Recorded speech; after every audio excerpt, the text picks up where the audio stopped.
우리는 에베소를 통해서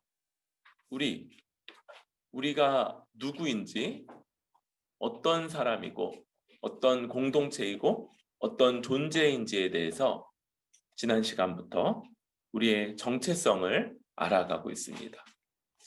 먼저 우리 정체성의 특징은 무엇보다 복되다라는 것이라고 할 수 있습니다. 복되다. 우리가 얼마나 복된 자들이고 복된 공동체인지는 우리에게 복 주시기 위해서 세 분의 하나님, 성부 하나님, 성자이신 예수님, 그리고 성령님, 이 세 분이 우리를 위해서 모든 일들을 감당하셨다는 것과 함께 또한 우리 이 복이 그냥 상상 속에 있는 것이거나 혹은 먼 훗날 있을 그런 것이 아니라 바로 역사 속에서 하나님의 계획에 인도 또 다스림을 따라서 진행되어 오다가 이제 결정적으로 절정에 이르는 바로 그런 방식으로 우리에게 주어졌다는 것이죠. 그래서 여기 이제 어떤 분들은 별로 익숙하지 않은 구약 이스라엘의 역사 이야기, 이스라엘 민족의 역사 이야기는 바로 교회의 역사이며 하나님이 교회에게 이 절정의 복을 주시기 위해서 이끌어 오신 그런 과정들인 것이죠. 우리 교회는 이같이 뜬구름이 아니라 아주 철저한 역사적 진전과 성취들 위에 발을 딛고 거기에 우리가 지금 누리고 있는 이 모든 복, 우리의 정체성, 우리의 존재됨, 이런 것들이 바로 거기 있게 되는 것이죠. 이런 역사적 성취 위에서 우리는 성취, 그러니까 이미 지나온 역사에 기초한 성취뿐만 아니라 앞으로 되어질 일에 전망도 갖는다는 것을 말씀드렸습니다. 그 전망을 두 글자로 표현해 줬는데요. 그게 무엇이었죠? 통일이었죠. 통일. 통일. 통일. 그런데 이 통일이다라고만 말하면 우리 다른 민족들은 상관없는데 우리 한민족에게 있어서는 자꾸 우리의 민족의 수건, 통일이 생각나서 요거는 원어를 설명을 좀 드렸었죠. 아나 케팔라이오오라는 단어가 쓰여진다. 이것은 다시 한 머리 아래 두다. 이렇게 해석된다고 그랬죠. 그래서 예전에 아담이라는 모든 피조물의 대표를 통해서 하나님의 다스림이 전 모든 피조물들에게 베풀어졌던 것과 같이 이제 새로운 한 머리, 우리 주 예수 그리스도를 통해서 모든 피조물들이 다시 그의 다스림 가운데 순종함으로써 하나님의 통치와 하나님의 공급을 받아 누리는 상태, 이게 바로 하나님이 그리시는 완성의 상태이며 모든 가장 복된 상태이고 바로 그것이 우리 앞에 놓여 있다고 그랬죠. 우리 계시록이나 또 이 종말론의 가르침들 가운데 하나님이 이 온 우주 역사를 이른 이래, 그죠? 이른 이래. 그래서 잘못 생각했다고 그랬죠? 계산을 70년이다. 다니엘이 그렇게 계산했었는데 천사가 와서 70년이 됐으니까 어서 이뤄 주십시오라고 기도하는 다니엘에게 천사가 와서 네가 열심히 기도했지만 네가 잘못 알았다. 70일에가 아니라 7번씩 70일에.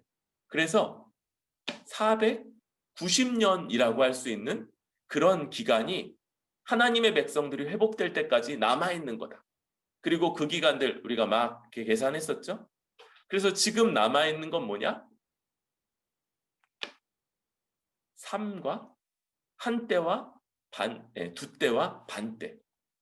그냥 수치적으로 보면요. 3과 2분의 1 일회. 3과 2분의 1이 남아있고요. 한 일회의 절반. 한 일회라는 건 7년이죠. 그래서 3년 반이 남아있는데 이 3년 반이라는 시간은 사실은 진짜 그냥 3년 반은 아니고 지금까지 지내온 게 얼마예요? 489와 2분의 1 일회. 그러니까 나머지 2분의 1 일회가 남아있으니까 되게 짧다. 이 얘기는 또 이렇게 들으니까 아주 낯설게 들으시는 그런.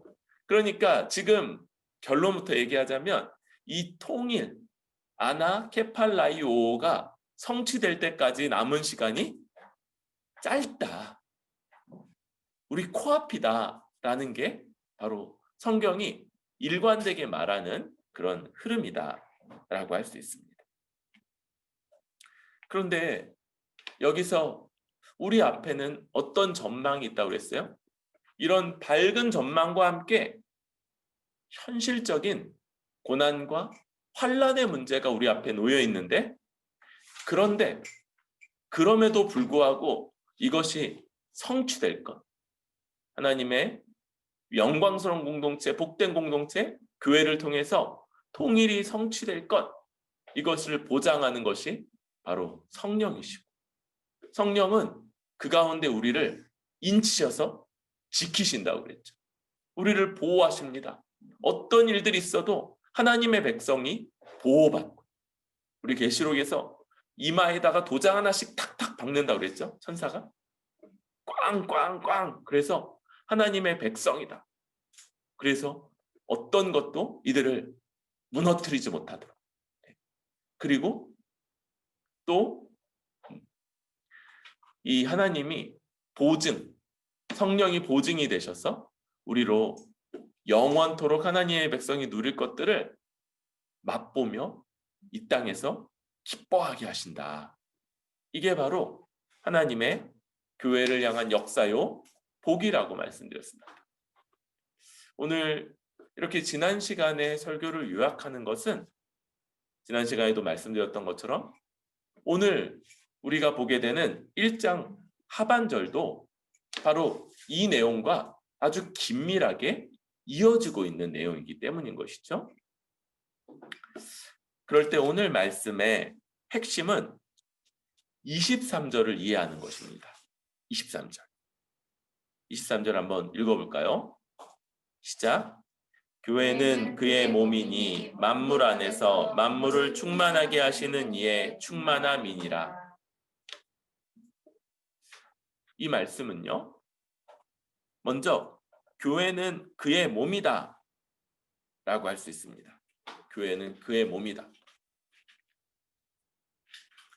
교회는 곧 예수님의 몸이고요. 그 22절과 또 연결돼 있죠. 하나님은 이 예수님을 교회의 머리 되게 하셨다.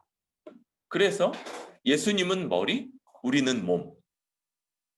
이게 바로 교회가 예수 그리스도와 예수님과 가지는 그런 관계이며 교회의 하나의 정체성이죠. 교회는 예수님의 몸입니다. 그런데 여기는 먼저 그 예수님이 어떤 분이신가를 설명하는 수식어가 붙어 있습니다. 만물 안에서 만물을 충만하게 하시는 이. 만물 안에 만물을 충만하게 하시는 이는 바로 우리 주 예수 그리스도라고 할 수 있죠. 우리 주님이 바로 만물을 충만하게 하시는 이시다. 그런데 그분의 충만함, 이것은 다시 뭐에 대한 뭐와 관련되는 얘기입니까? 다시 그의 몸인 교회와 관련되는 얘기인 것이죠. 교회가 그의 몸이다 이렇게 말하고, 그는 누구냐? 만물 안에서 만물을 충만하게 하시느니 그럼 교회는 뭐냐? 바로 그분의 충만함이다. 이렇게 말하고 있는 표현인 것이죠. 네. 오늘 이 설교의 핵심이 뭔지 다시 한번 말씀드리면 바로 이 23절을 잘 이해하는 거다라고 할 수 있습니다. 먼저 오늘 말씀은 15절부터 19절까지의 바울의 기도로 시작하게 됩니다. 여러분, 이 기도는 우리 기도의 종류에 여러 가지가 있어요. 기도. 그럴 때 많이 하는 것. 간구 있죠. 간구. 하나님 앞에 뭘 구하는 기도. 또 중보라고도 하고요. 도고라고도 하는 기도. 다른 지체를 위해서 하는 기도도 있습니다. 또 찬송, 송영 이런 말로 하나님께 하나님 얼마나 대단하신지, 하나님 얼마나 위대하시고 아름다운 분이신지 하나님을 높이는 기도도 있고요. 감사도 있죠. 그런 하나님이 우리에게 베푸신 것들에 대해서 하나님이 해주셔서 하나님이 하신 것입니다. 감사합니다. 이렇게 올려드리는 기도. 오늘 이 바울이 드리는 기도의 가장 대표적인 특징은 뭐라고 할 수 있습니까? 이 네 가지 중에? 그쵸. 4번. 감사죠. 물론 간구한다는 내용이 들어있죠. 그런데 이 전체 내용의 핵심은 16절에 말하는 감사가 전제되어 있는 그런 간구라고 할 수 있습니다. 15절, 16절을 보면요. 바울은 이 에베소 교회가 너희 믿음과 모든 성도를 향한 사랑을 내가 들었다. 그리고 너희를 위해서 기도할 때마다 감사하면서 기도한다. 이렇게 말하는 거죠. 여러분, 에베소 교회가 우리 주 예수 그리스도를 잘 믿는다. 또 다른 지체들을 향해서 그들을 아주 온전히 섬기며 사랑하고 있다. 이런 얘기를 들을 때 우리가 처음 드는 생각은 칭찬일 겁니다. 니네 참 잘하는구나. 야, 니네 훌륭하다. 오, 대단한데? 우리 이런 것들이 에베소 교회의 좋은 소식을 들었을 때 우리의 1차적인 반응이라고 할 수 있겠죠? 그런데 지금 바울은 하나님께 감사한다는 겁니다. 이것은 어떤 의미입니까? 지금 에베소 교회가 보이고 있는 이 모습들, 이 온 성도들을 향한 사랑, 또 우리 주 예수 그리스도를 향한 온전한 철저한 믿음, 이것들이 바로 하나님의 일하심의 결과물들이다 라고 말하고 있는 거죠. 삼위 하나님께서 우리를 택하셨고 그리스도를 보내셔서 우리를 대속하셨으며 이제 더 나아가 우리에게 지혜와 계시의 영으로 우리를 밝혀주셔서 하나님의 계획을 알게 하신 것. 더군다나 이 땅에서 이런 계획 앞에 이런 계획과 맞서는 것처럼 보이는 여러 가지 종류의 고난과 환난과 어려움들에도 불구하고 성령의 보호하심과 또 보증하심으로 기뻐하면서 살아가는 결과물, 그게 바로 주 예수 그리스도를 향한 온전한 믿음이고 다른 지체를 자기 자신을 내어주면서 한 몸으로 살아가기 위해서 수고하고 애쓰는 그런 모습들이다 라고 할 수 있는 거죠. 여러분, 그래서 바울은 하나님이 이렇게 일하시고 있는 결과물들이 먼저 있기에 감사하면서, 그리고 하나님이 얼마든지 이루실 것을 확신하면서 간구할 수 있는 것이죠. 여러분, 우리 안에 하나님의 일하시는 증거물들이 있습니까? 네, 저는 있다고 생각합니다. 우리 눈에 보이지 않죠. 하나님이 우리 눈앞에서 뭐 예를 들면 저기 떨어져 있는 종이를 이렇게 아무도 안 건드리는데 헉 들어서 테이블 위로 탁 얹어 놓으시면 어머 깜짝이야 뭐 그러든지 뭐 이 초월적인 존재가 우리 가운데 계시다는 게 확연하게 드러날 텐데요.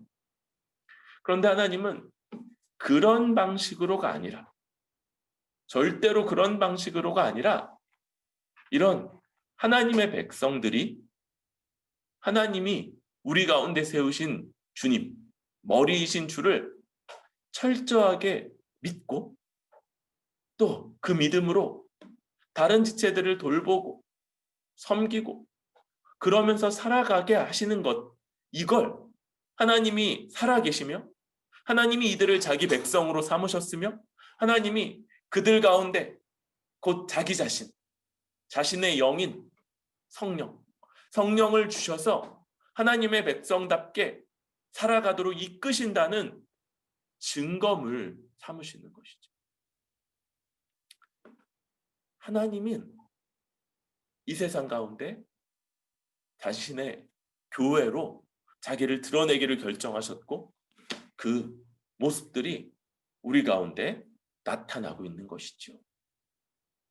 여러분, 그래서 우리는 역시 확신하면서 하나님이 우리 기도에 반드시 응답하실 것을 확신하면서 다음과 같은 기도를 할 수 있습니다.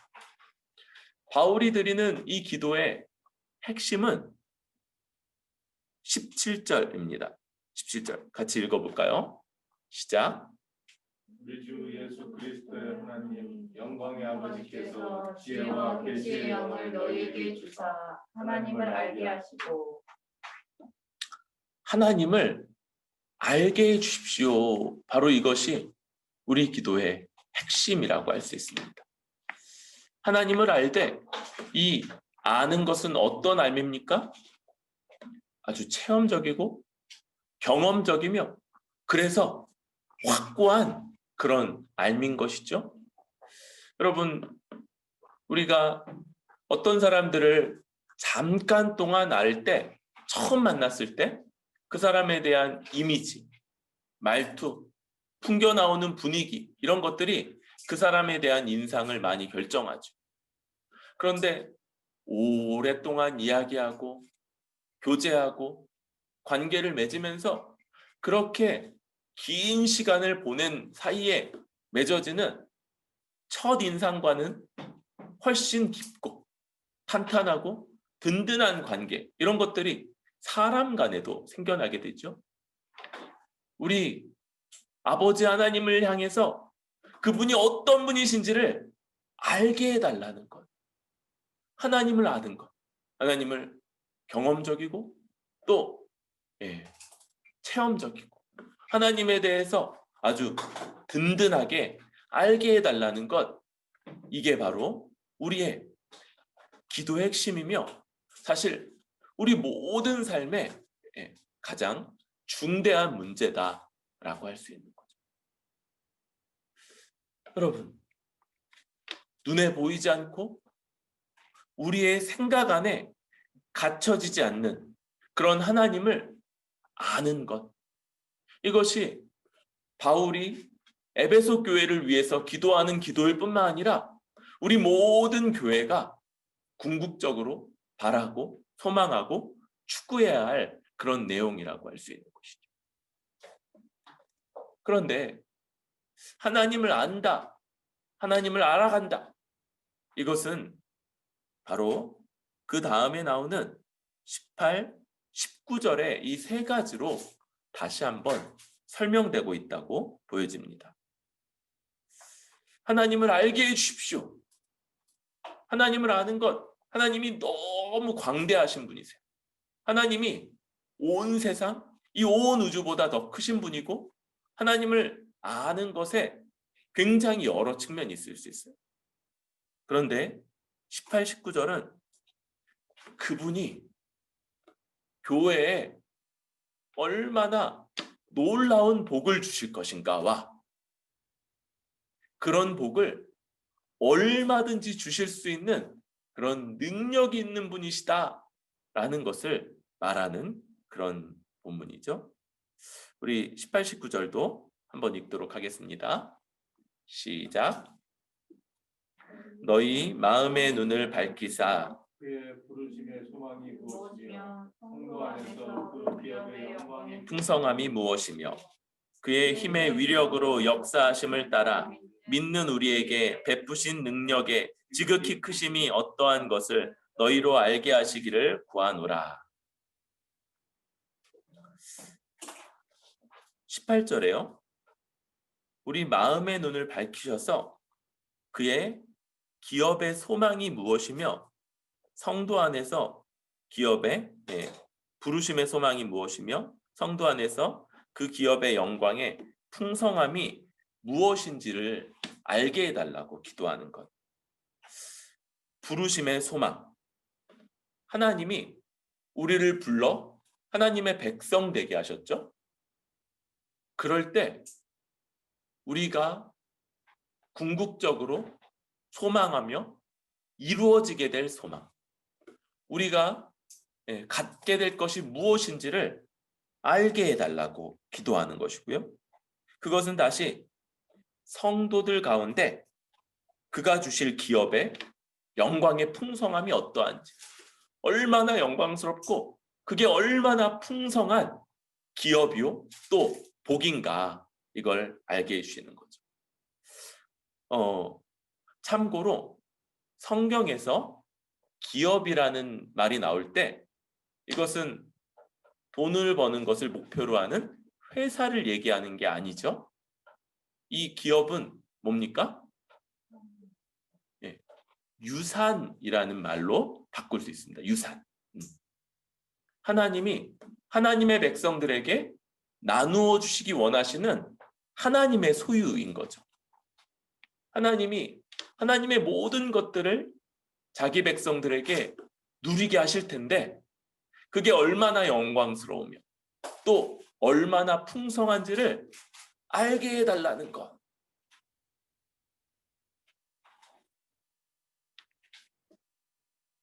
이게 바로 하나님을 아는 것이라는 것.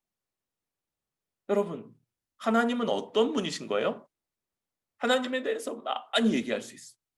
그런데 하나님은 한마디로 한다면 하나님은 자기 백성들에게 이 복된 것들, 하나님 나라, 이것을 영광스럽고 풍성한 하나님 나라의 복을 누리게 하시려는 분, 이것이 바로 하나님에 대한 가장 단순한 표현이라고 할 수 있죠.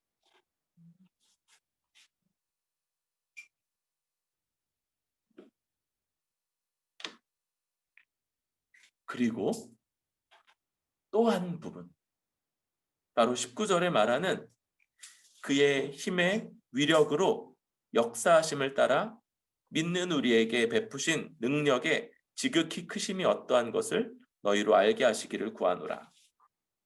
이 19절에는요, 주제는 하나님의 능력이 얼마나 큰가이죠. 그런데 여러분, 이 능력을요 역시 묘사하는 게 쉽지 않아요. 그래서 바울이 이 19절 안에 능력, 힘, 위력, 역사, 여기 역사도 히스토리가 아니죠. 일한다, 일하신다, 이런 뜻이죠. 이런 단어들을 그냥 이 19절 안에 4번이나 몰아서 그의 능력이 얼마나 큰지를, 이런 힘, 위력, 역사, 능력, 이런 단어들을 가지고 비슷한 종류의 단어들을 모아서 그게 얼마나 놀랍고 대단하고 큰지를 먼저 이렇게 표현하는 그런 것이죠. 여러분, 지금 하나님을 아는 것, 이것이 교회의 목표인데 그게 어떤 겁니까? 먼저 하나님이 우리에게 얼마나 풍성한 것을 주시는 분인가. 두 번째는 뭡니까? 하나님께 그런 풍성한 것을 우리들에게 주실 만큼 얼마나 큰 능력이 있으신가? 이걸 아는 것, 이게 우리의 목표이고 우리의 바람이고 우리의 소망이고 교회가 가져야 되는 그런 태도인 것이죠. 여러분, 그리고 이런 것들을 알 때 우리는 어떤 모습입니까? 우리 주 예수 그리스도를 온전히 믿어 순종하고 또 다른 지체들을 나를 돌보지 않고 내 것을 붙잡지 않고 다른 지체들을 위해서 수고하고 애쓰며 헌신하는 것, 이것이 바로 하나님의 백성들의 모습이요 하나님의 일하시는 증거이며 또 하나님을 알아가는 백성들의 모습이라고 할 수 있죠. 에베소 교회에 이것이 나타났을 때 바울이 얼마나 감사하며 기뻐했을까 생각합니다. 여러분, 우리 안에도 이런 증거가 있다고 말씀드렸죠. 있습니다. 그런데 하나님을 더 알 수 있기를 원합니다. 하나님을 더 알아서 우리에게 있는 이 증거들이 더 분명하게, 더 확실하게, 심지어 불신자들까지도 지금은요 있다고는 말씀드렸는데 약간 이렇게 잘 찾아봐야 돼요. 네. 이렇게 잘 생각해 보면 그래, 있긴 있어. 뭐 이런 거죠. 그런데 부인할 수 없이 우리 교회를 처음 보는 사람들까지도 이 교회에 이 너무 분명한 주 예수 그리스도를 향한 믿음과 모든 영도를 향한 사랑으로 인해서 이 교회의 특별함을 부인할 수 없이 보게 되는 그런 교회. 그때까지 우리 하나님을 더 알아가는, 더 온전히 알아가는 우리 뿌리 깊은 교회 될 수 있기를 바랍니다.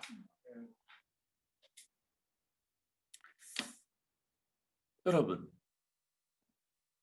우리 신앙은요, 기독교 신앙은 아주 철저하게 역사적이다라고 말씀드렸어요. 그러니까 우리가 뭘 말할 때요, 어떤 소망을 가질 때, 어떤 것들을 주 앞에 기대하거나 간구할 때, 이것은요, 지금 우리가 처음 하는 건 거의 없어요. 물론 코로나라는 이 처음 보는 질병, 이런 것들이 있으니까 그런 것들 가운데 처음 하는 기도 이런 게 있겠죠. 그런데 교회는요 이미 2000년 역사 속에서 패스트라는 이 엄청난 유럽 인구의 많이 보는 분들은 절반까지도 보더라고요. 절반이 전멸한, 절반이 죽은 그런 패스트 대유행 이런 걸 몇 차례를 겪어왔던,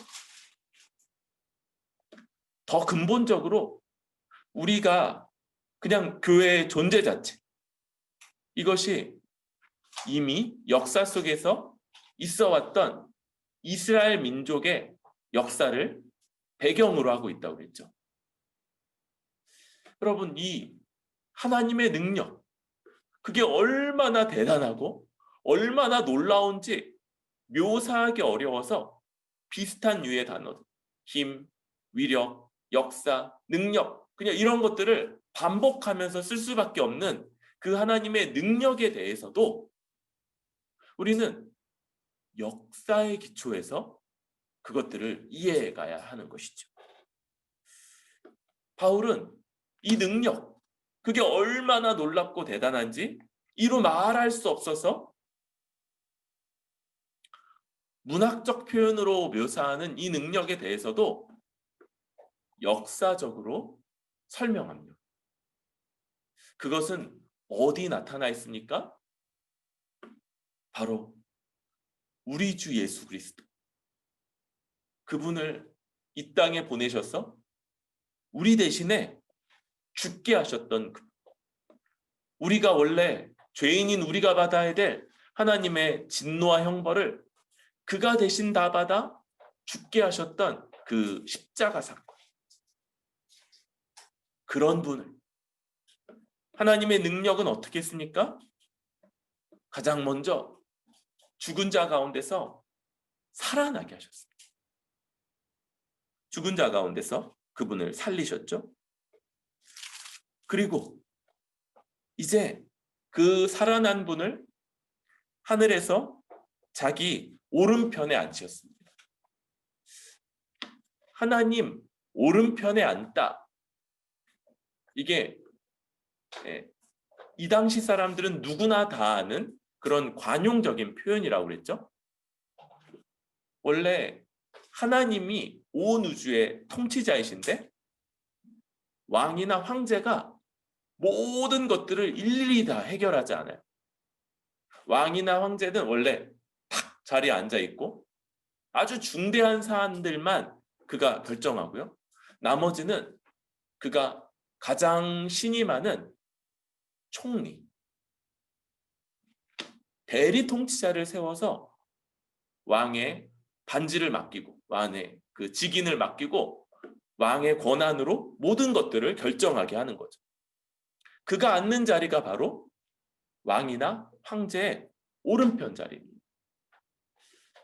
우리 주 예수 그리스도를 자기 오른편에 앉히셨다는 것.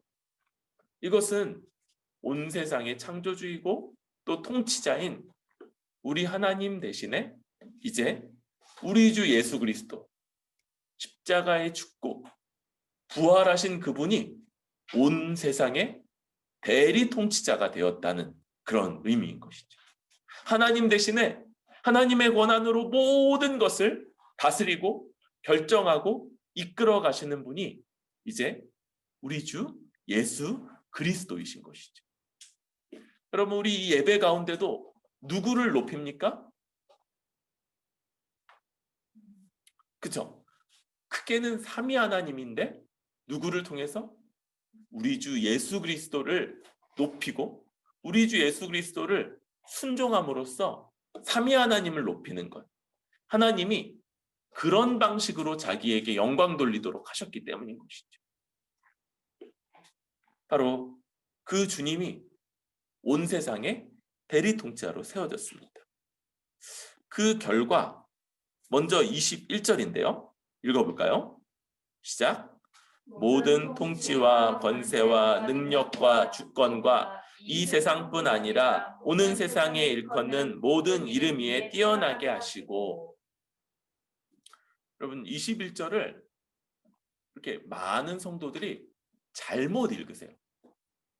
대충 읽으면 예수님께 모든 통치와 권세와 능력과 주권이 있다.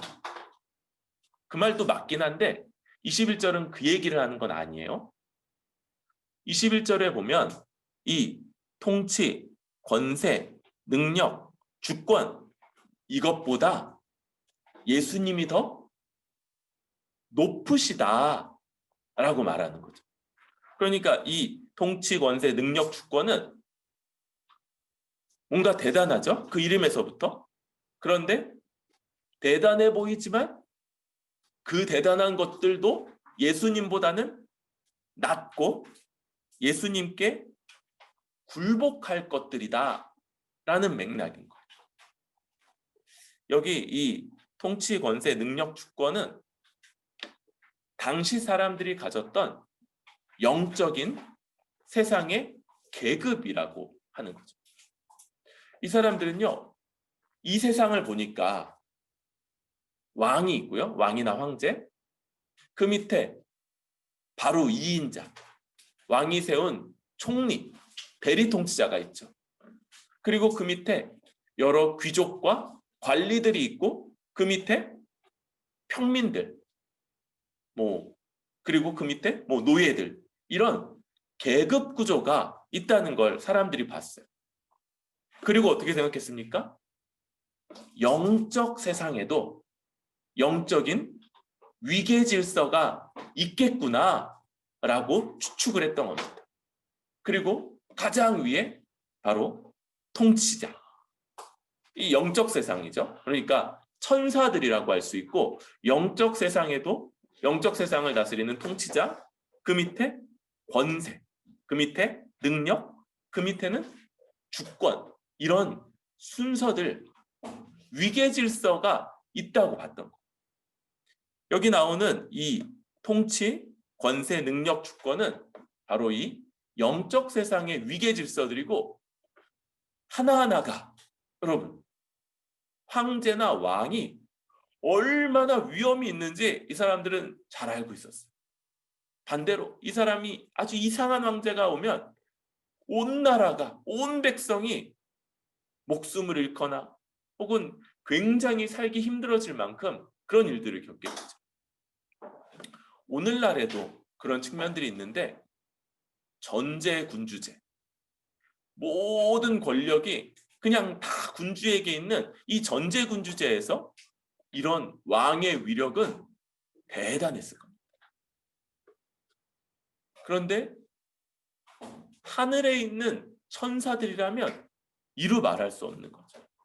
영적 세상의 권세들, 영적 세상의 통치자들, 이런 것들은 이 땅에 있는 왕보다 훨씬 더 대단할 거다라는 생각이 있었는데 오늘 바울은 그런 사람들의 생각을 그대로 받아서 우리 주 예수 그리스도가, 하나님이 대리 통치자로 세우신 예수 그리스도가 모든 영적 권세들보다 더 위에 있고 그것들이 다 그의 발 앞에 복종한다.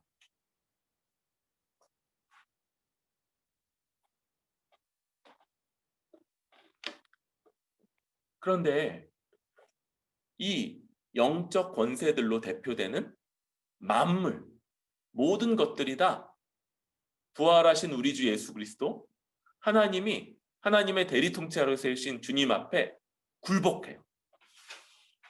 그런데 그와 다른 또 다른 하나가 나오죠. 22절 같이 읽어볼까요? 시작. 또 만물을 그의 발 아래에 복종하게 하시고 그를 만물 위에 그의 머리로 삼으셨느니라. 그분이 만물, 그 안에 위계 질서가 있고 통치, 권세, 능력, 주권, 이런 것들이 다스리는 계급들일 거다, 이렇게 생각했던 것.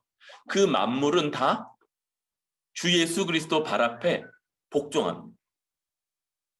그런데 이 능력의 마지막, 이 능력이 어떻게 역사하냐면 그를 교회의 머리 되게 하시는 거죠.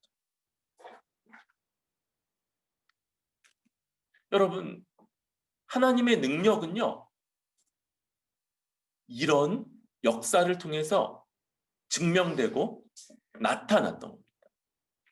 십자가에 못 박혀 죽으신 그를 다시 살리시고요. 그를 온 우주에 하나님의 대리 통치자 되게 하시고, 그래서 세 번째, 모든 만물, 모든 영적 위계 질서들이 다 그분 발 앞에 복종하게 하시고, 마지막으로 그 대단한 분을 교회의 머리 되게 하셨다. 이게 하나님의 역사가, 하나님의 능력이 그냥 어떤 철학적인 손에 잡히지 않는 뜬구름 잡는 것 같은 그런 능력이 아니라 역사 속에, 현실 속에 그대로 드러났으며 바로 우리는 이 연장선에서 그의 능력이 우리를 통해 우리에게 발휘될 것을 알 수 있는 것이죠. 여러분, 그래서 교회는 이미 베풀어진 하나님의 능력을 힘입는 공동체입니다. 온 우주에 대리 통치자인 주님이 우리 머리신 거예요. 우리 머리. 여러분, 머리는 어떤 역할을 합니까? 크다, 이렇게 말할 수 있겠지만요. 머리는 우리 나머지 몸의 모든 기관들을 움직이는 그런 역할을 하죠. 바로 머리가 몸을 다스린다고 할 수 있습니다. 머리는 원래 그런 역할을 하죠. 그래서 몸은 머리가 시키는 대로 움직여집니다. 머리가 원하는 것을 하고요. 머리가 가고자 하는 곳을 가는 것. 그게 우리 몸의 역할이죠. 또 다른 중요한 것이 머리에게 있는데요. 머리는 몸의 모든 부분에 생명력을 공급하는 곳입니다. 그래서 이 머리라는 것은요, 다스림과 또 공급이라는 의미를 갖게 돼요. 여러분, 교회는 우리 주님이 하나님의 능력으로 머리 되셨음을 알 뿐만 아니라 이제 그분이 우리를 다스려 주실 때, 그분이 우리에게 놀라운 영적 생명력을 공급하실 때 그의 몸답게 행하는 것이죠. 여러분, 그런데 주님은 어떻게 그의 몸을 다스리시고 또 그의 몸에 생명을 공급하십니까?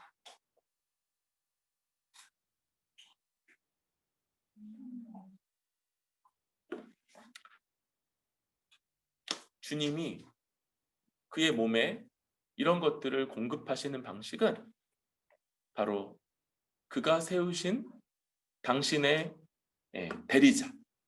원래 주님이 말씀을 통해서 스스로 하시면 최고의 것일 텐데 그분의 대리자를 세우시는 것. 그게 바로 교회마다 세워지는 목회자입니다. 그리고 그 목회자를 통해서 당신의 말씀을 주심으로써 한편으로는 다스리시죠. 우리가 우리의 생각, 우리의 판단, 우리의 뜻대로 살아가는 자들이 아니라 말씀을 통해서 주어지는 주의 다스림.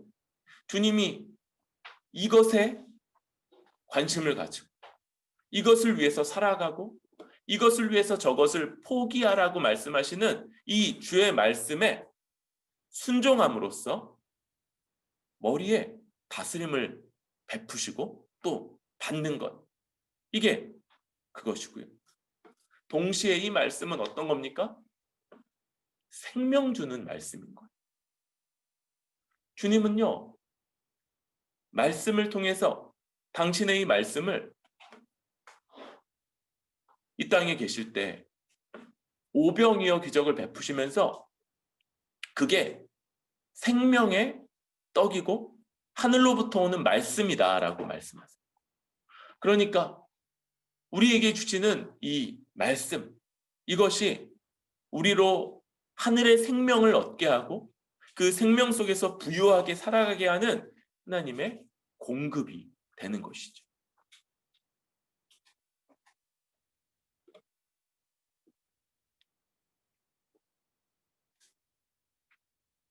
그래서 여러분, 교회는 이 다스림과 공급을 동시에 받습니다.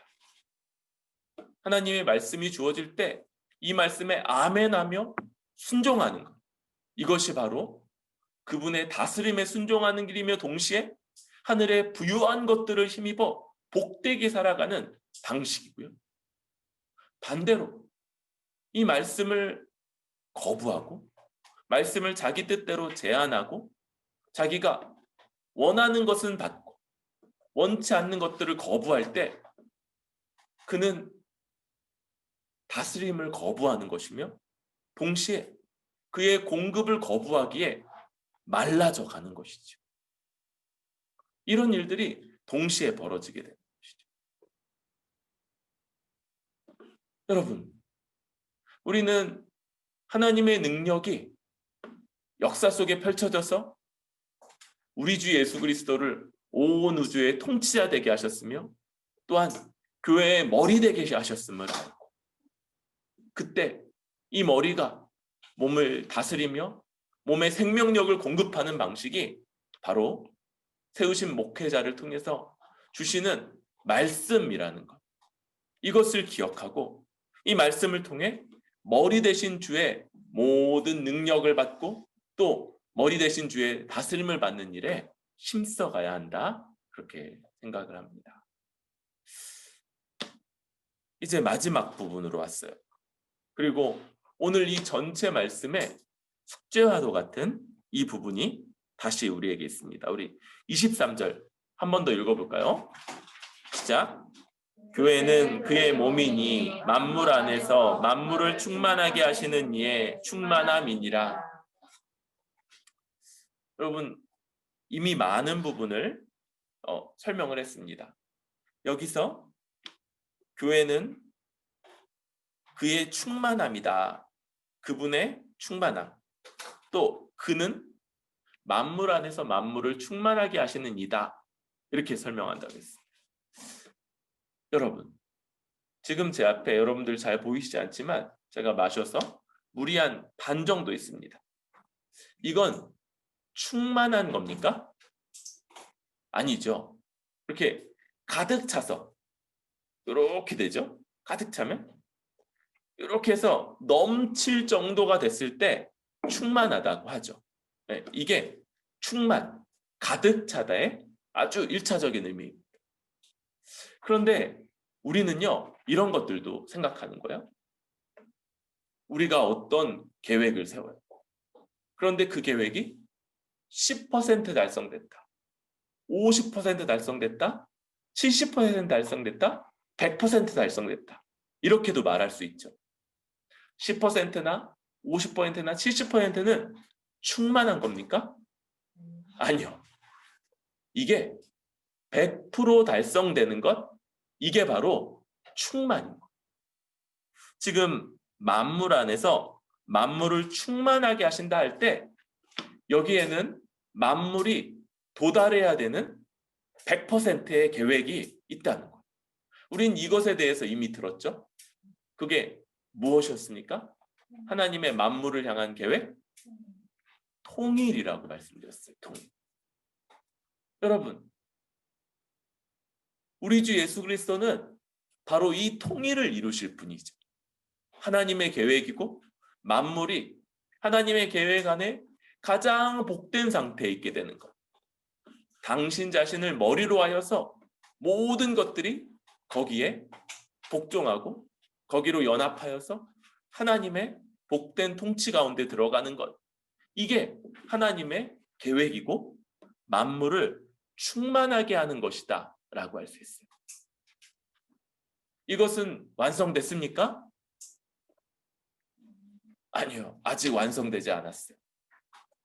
완성이 눈앞에 있긴 해요. 얼마 남지 않았어요.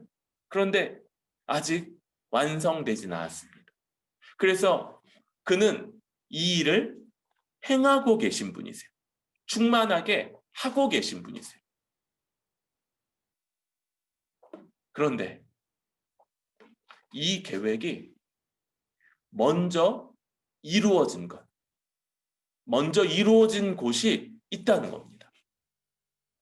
바로 충만하게 된 곳, 그분의 계획이 먼저 이루어진 곳이 있는데 바로 그것이 교회다.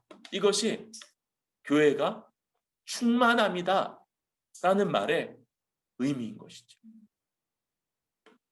여러분, 온 세상에 어떤 일이 펼쳐질지는 지금 과정 중에 있어요. 아직 공사가 다 끝나지 않았어요.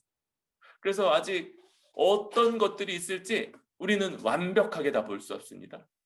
그런데 모델하우스와 같이 완공된 모습을 보여주는 것이 하나 있어요.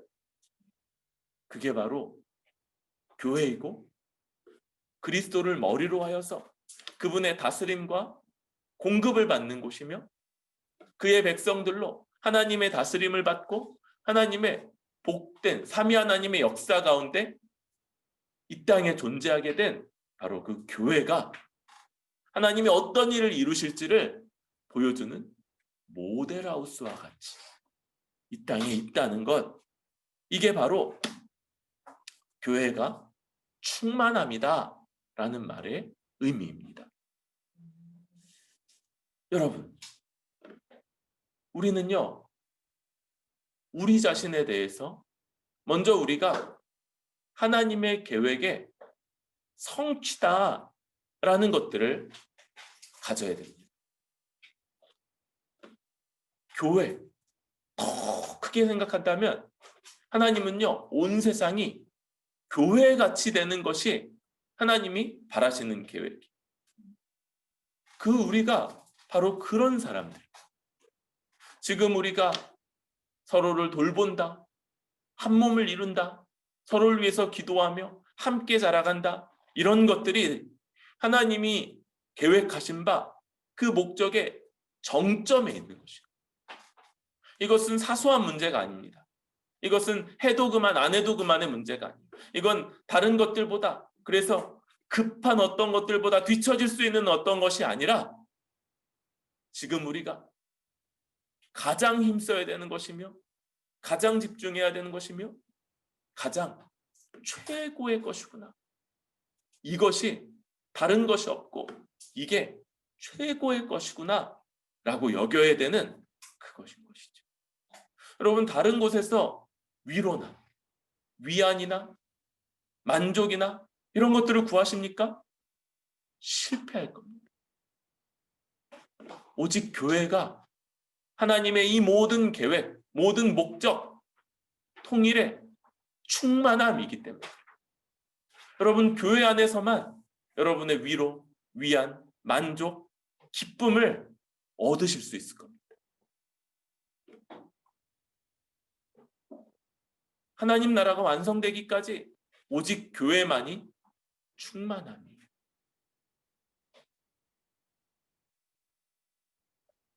그리고 우리는 그런 자세로, 그런 모습으로 이걸 추구하는 것이죠. 또 한 가지, 우리는 우리 자신들에 대해서 하나님의 계획의 완성, 그런데 여전히 지어져 가고 있는 사람들. 그래서 우리 자신들이 더 온전한 이 모습을 이룰 수 있기를 바라면서, 소망하면서 이 일을 추구해 가야 돼요. 여러분, 우리들의 많은 것들은요, 많은 시도들은 헛된 것들이 많이 있어요. 그런데 결코 헛되지 않은 영원히 같이 있을 그 한 가지는 바로 이 하나님의 계획의 충만인 교회를 위한 시도이고요. 교회를 위한 헌신이고, 교회를 위해서 우리가 우리 자신을 내어서 더 온전한 충만의 모습을 갖추도록 그렇게 힘쓰는 것, 이것은요, 그런 시도는 결코 실패하지 않을 거며 영원토록 13,789년 뒤에 하나님 나라가 완성됐을 때 우리가 뒤돌아보면서 내가 그때 그런 시도하기 참 잘했지.